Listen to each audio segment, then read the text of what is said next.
de aula e o tema de hoje é como o racismo e a desigualdade social são tratadas em sala de aula. Eu converso com duas professoras da Unicamp, a Ângela Soligo e a Heloísa de Matias Lins. Obrigado por me receberem aqui na Unicamp. Eu agradeço também o Boa convite. tarde, agradeço o convite e a oportunidade de falar sobre isso.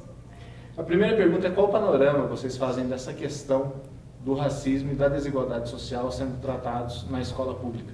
Em princípio, a grande questão que me salta aos olhos é, mais uma vez, a negação do tema como uma possibilidade de transformação, não só das práticas pedagógicas, trazendo o que de fato faz sentido para uma vida mais digna, mais justa, mas também pelas questões sociais dificílimas que temos enfrentado e que a escola vai negando, portanto, possibilidades de diálogo, né, via de regra.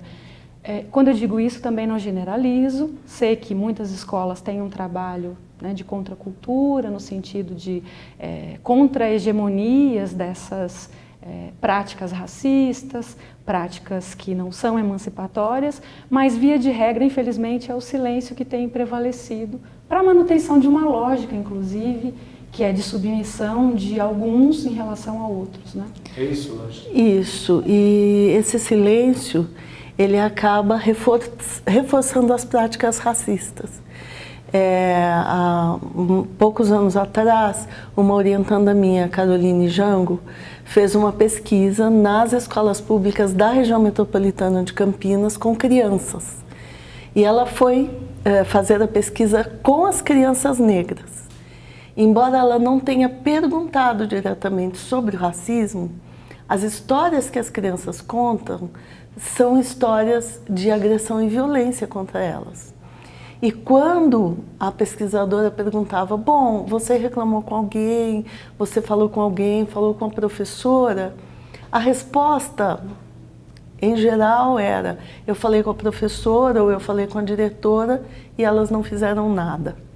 Então, este silêncio que está nas práticas cotidianas, ele reforça o racismo, não é? Então, não só as questões raciais não são tratadas, como, ao não ser tratadas, elas são aprofundadas, reforçadas. Mas o que leva a esse silêncio? Nós vivemos numa cultura em que se acredita e se propaga que nós somos uma democracia racial, né? Isso é histórico, isso vem lá dos anos 50, não só dos estudos do Gilberto Freire, mas também do estudo do Donald Pearson, que a ONU publicou. Então se propaga a ideia de que nós somos uma democracia racial. E por quê? Porque nós não estamos, em tese, separados geograficamente, brancos e negros, em tese, né? No entanto, as nossas práticas são racistas, mas como nós temos essa marca da cultura, essa ideologia da democracia racial, nós não vemos o nosso racismo, nós não falamos sobre o nosso racismo. E ao não ver e não falar, nós aprofundamos o nosso racismo, não é? Então é uma crença generalizada de que nós não somos racistas, de que racista é o outro. Existe um estudo do CET que fala que a questão racial ela não está na pauta das escolas, mas ela é discutida em sala de aula. Vocês concordam com isso?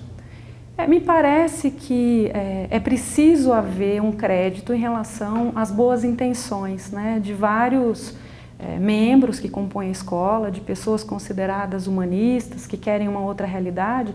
Então esse número, nos últimos tempos, ele pode ter aumentado muito em função do tipo de prática fascista, não apenas do ponto de vista étnico, portanto, que eu estou dizendo, do racismo, né, de outras manifestações de ódio ao outro, de destruição, de propagação da destruição do outro.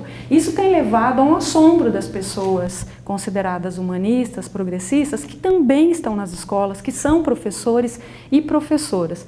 Então, me parece que aí você tem uma junção de dois aspectos. Um é o fato de essas pessoas terem já essa formação mais sensível para as questões humanitárias. E de outro, uma prática que vem criando demandas sociais, essas práticas de cunho fascista, práticas de cunho fascistas, que têm imposto praticamente uma tomada de posição pelas escolas e pelas pessoas que fazem escola e que querem um outro tipo de vida, não só para os seus estudantes, mas para a sociedade em geral. Um outro tipo de história que a gente possa contar no futuro e no presente. Me parece que é um dado que evidencia não apenas boas intenções dessas pessoas, mas fundamentalmente uma resposta, uma contra-resposta necessária, urgente, face a essas práticas racistas, fascistoides ou fascistas que a gente tem encontrado mais nos últimos anos, né?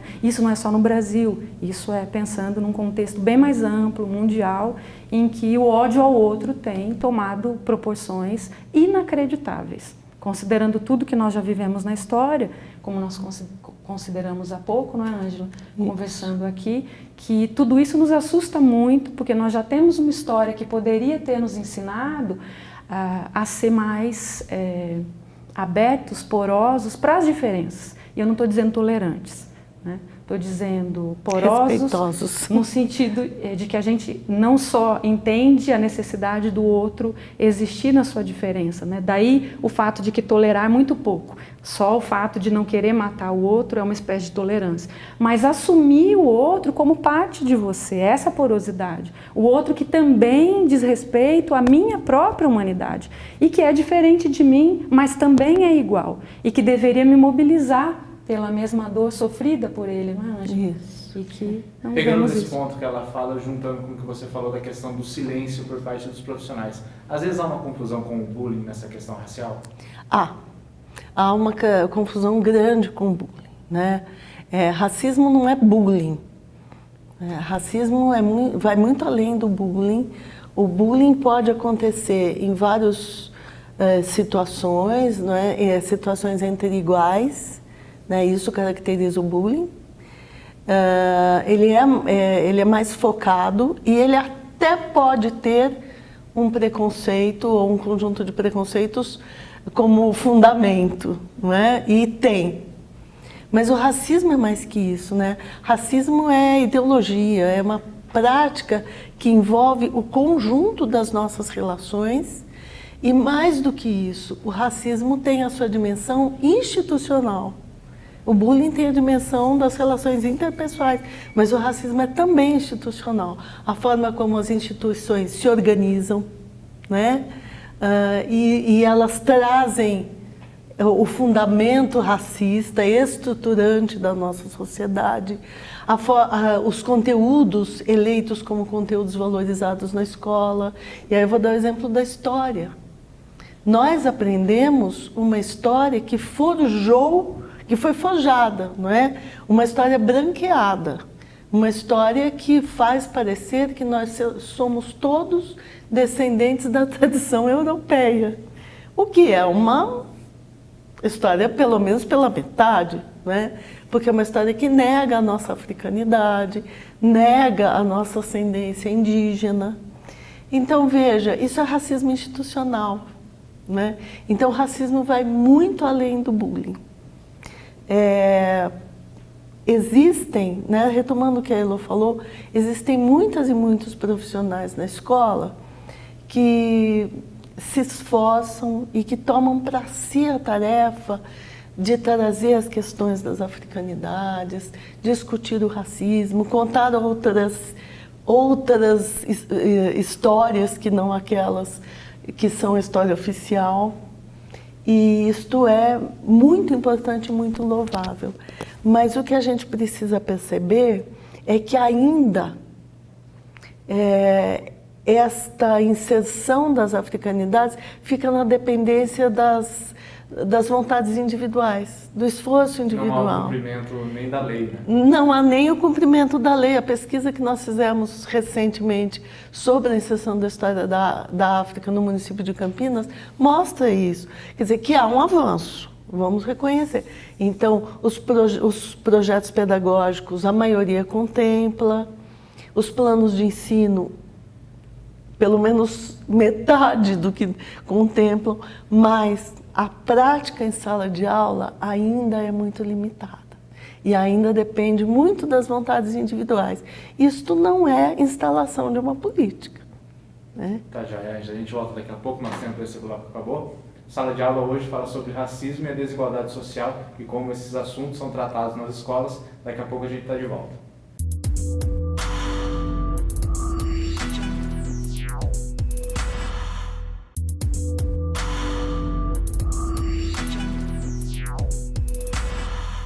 Estamos de volta com Sala de Aula e a gente está falando sobre como o racismo e a desigualdade social são tratados na escola pública.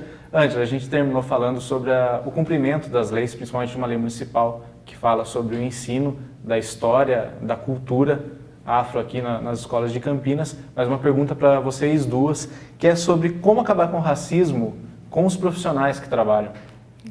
Interessante porque essa não é uma questão só de Campinas, né? Em nível legal, é uma questão federal, e houve todo um avanço, como a Ângela comentava, pelo fato de se assumir, ao menos em termos legais, que essa era uma necessidade premente.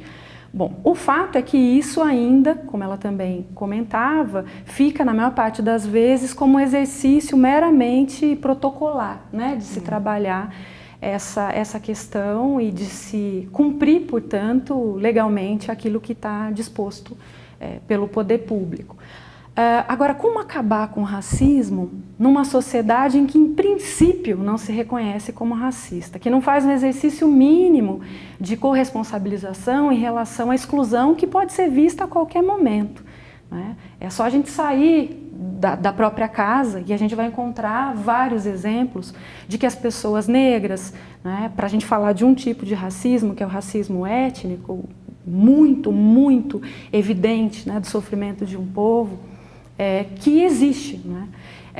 A forma como nós olhamos para isso, portanto, foi historicamente marcada por processos de negação.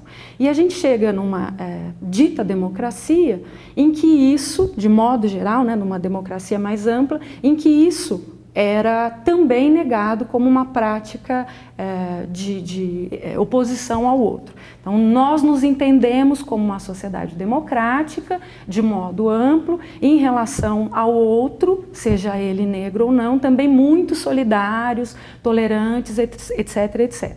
Não nos reconhecemos como pessoas preconceituosas, via de regra, né? Não fazemos o primeiro exercício, portanto, que é de colocação no lugar, né, da prática racista, de colocação de nós próprios em exercícios de colonização do outro, seja ele quem for. Esse seria o primeiro passo, a gente se reconhecer, por exemplo, nós brancos, como membros de uma parcela da população que historicamente colonizou o outro, né, ou os outros.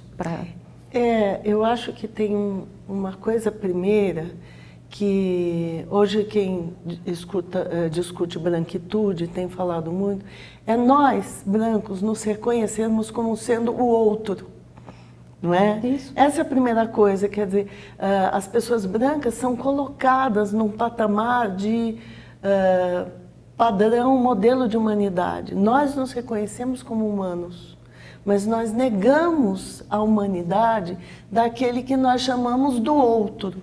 Nós não nos reconhecemos como outro, não é? Então a gente já parte de uma ideia de uma suposta superioridade. Esse é o nosso primeiro problema.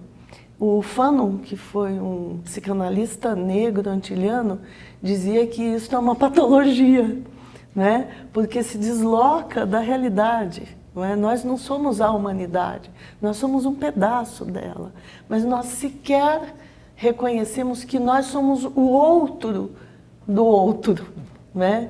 Então isso é um ponto de partida, né? Reconhecer que este outro é tão humanidade quanto nós.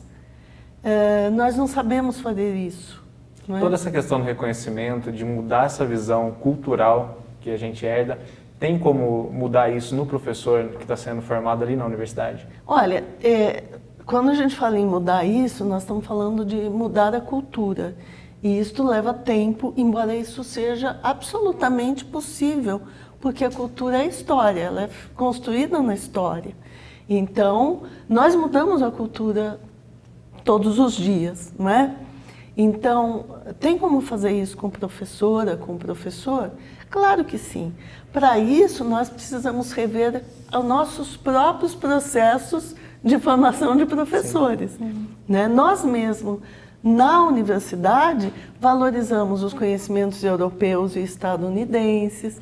Nós mesmos desconhecemos o conhecimento produzido na África, em vários países do Oriente. Então veja que nós precisamos também entender o que precisamos mudar em nós. Porque é fácil falar assim, o professor não faz, né? A professora não faz. Mas quem é que forma essa professora e esse professor somos nós. Então esse é o primeiro passo, né?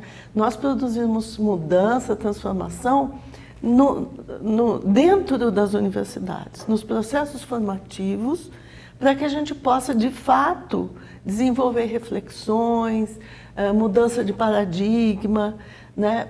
Criar incômodos nas crenças que as pessoas trazem quando vêm para a universidade. Né? E elas trazem as suas visões de mundo, de classe, de raça, um de pouco gênero. do que a Heloísa já falou, essa questão que a gente tem hoje, de mais informação, de internet, de uma criação de mega cultura, quase que uma cultura única mundial, isso facilita esse processo? Facilita e dificulta ao mesmo tempo, porque tudo isso, do ponto de vista tecnológico, é a criação nossa mesmo, né? Então mostra tudo que nós temos de melhor e de pior do ponto de vista da convivência com o outro. O que nós temos visto em relação às práticas racistas, com relação às práticas fascistas na internet, nas redes sociais, evidencia justamente isso. Por outro lado, nós temos criação de redes de solidariedade. E também de colocação dessas chamadas minorias sociológicas, políticas, linguísticas, e quando eu digo dessas minorias, eu só estou me referindo à potência, né, da diferença marcada em algumas parcelas da população, não é? Como é que elas também têm mais visibilidade em programas de TV, em programas de rádio, em programas de internet, que eles mesmos podem fazer seus canais. É uma questão de luta, de forças, de posicionamentos, às vezes antagônicos, não é? Mas nós temos visto aflorar de uma forma muito impactante, né, as práticas racistas também na internet. Eu acho que isso talvez tenha sido, ao mesmo tempo, assustador, mas positivo no sentido da conscientização das pessoas. Por exemplo, ao que nós tínhamos como grande ideário há 10 anos atrás, de que nós éramos uma democracia racial e que o racismo não existia. Eu me lembro de discutir isso em várias rodas e o racismo era negado sistematicamente. Hoje em dia as coisas estão um pouco mais evidentes, não é? Com relação ao que a própria internet pôde expor. Então é muito difícil negar hoje já, ainda que se negue. Uma outra questão com relação ao que nós discutimos sobre o enfrentamento do racismo, que seria então, como a Ângela falou, não apenas entender que o outro tem uma posição horizontalizada em relação a nós, que somos um povo opressor, um povo colonizador, mas que nós somos o outro do outro, fundamentalmente. Esse é um primeiro passo. Uma outra questão seria, pelas escolas, e eu digo escolas também para o ensino superior, né, que nós vivemos isso na nossa realidade, é assumir os temas considerados tabu.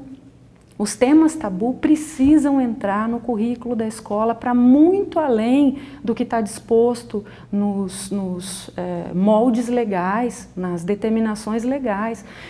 Quem depende a inserção disso? Muito mais de quem faz a escola, Ângela, do meu ponto de vista, do que com relação aos currículos oficiais. Não estou dizendo que isso não seja importante, mas as pessoas que vivem a escola precisam criar um currículo antirracista nas suas práticas. Quando eu digo do currículo, não é o documentado, é o feito em cada ação, em cada colocação que um professor faz em sala, em cada coisa que ele evita discutir. Ele está produzindo o currículo, naquilo que ele assume e naquilo que ele nega, que talvez seja mais importante até. Eu queria fazer uma observação. Eu concordo com a Elo em tudo isso, mas eu acho que nós estamos vivendo também um momento em que o trabalho docente ele vem sendo cerceado, não é?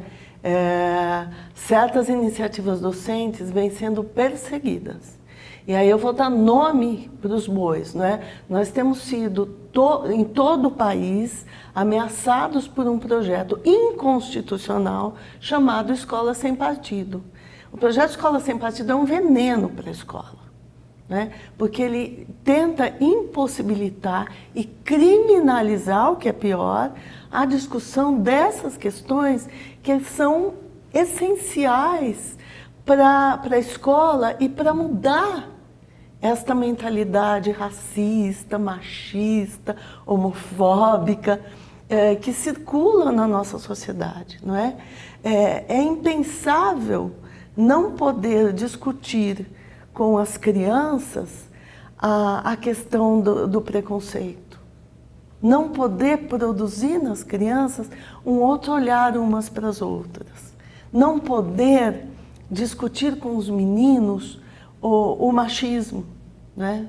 Não poder defender o direito das meninas ao respeito ao seu corpo, à sua integridade, à sua inteligência, né? Então, veja, o trabalho docente, que já é difícil, não é? Que já vem marcado por uma cultura preconceituosa, racista, ele fica ainda mais difícil, porque ele passa a ser inviabilizado, criminalizado. E de onde vem isso? Vem de propositores das políticas. Tá, a gente já está terminando. Tem algum recado final sobre esse assunto? Eu tenho. Eu também gostaria. Pode falar. Eu concordo integralmente com a minha colega Ângela. Nós vivemos um momento extremamente preocupante, pavoroso para o que diz respeito às possibilidades de efetivação concretas dos direitos humanos, materializado na Escola Sem Partido, né? Então, as poucas possibilidades que nós tínhamos de enfrentamento de práticas colonizadoras, de práticas fascistas, racistas, dessa ordem, né, de completa disfarçatez em relação ao outro, vêm sendo suprimidas por projetos de lei, por leis já e por assunção dessas leis. Ou seja, ficamos sem oportunidades concretas pelas políticas públicas. Os poucos exercícios que nós temos visto de enfrentamento dessa violência toda contra a mulher, contra as pessoas gays, homossexuais, como a gente puder nomear, que isso também é uma discussão imensa, dos negros, enfim, das chamadas minorias, isso vai sendo só possível pelas pessoas que resistem a essa lógica e compram individualmente essa dificuldade com todo o ônus, inclusive legal, de enfrentamento do que vira lei.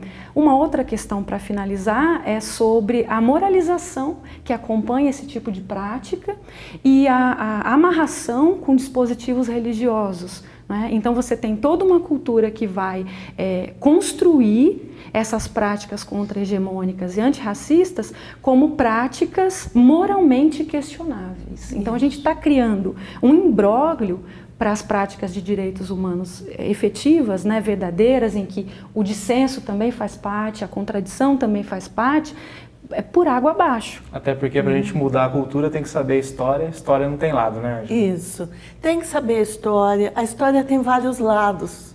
É isso, o que nos faz desenvolver e pensar é a possibilidade de conhecer o diverso, conhecer os vários lados e poder analisá-los criticamente, assumir posições. Eu acho que é preciso que a gente entender que a educação não é uma propriedade dos políticos que estão no executivo ou no legislativo. A educação é um bem social coletivo da nação, não é? Então, a gente precisa começar a reivindicar que este bem não seja dilapidado e não seja usado por interesses particulares, privados, por tendências religiosas, mas que ele seja de fato um bem preservado. Não é? Nós precisamos fazer isso e todo mundo precisa lutar e brigar para e pela preservação desse bem. Tá joia, gente. Muito obrigado por me receberem aqui na Unicamp. Nós agradecemos. Nós é que agradecemos a oportunidade. Esse foi mais um Sala de Aula. A gente se vê na próxima.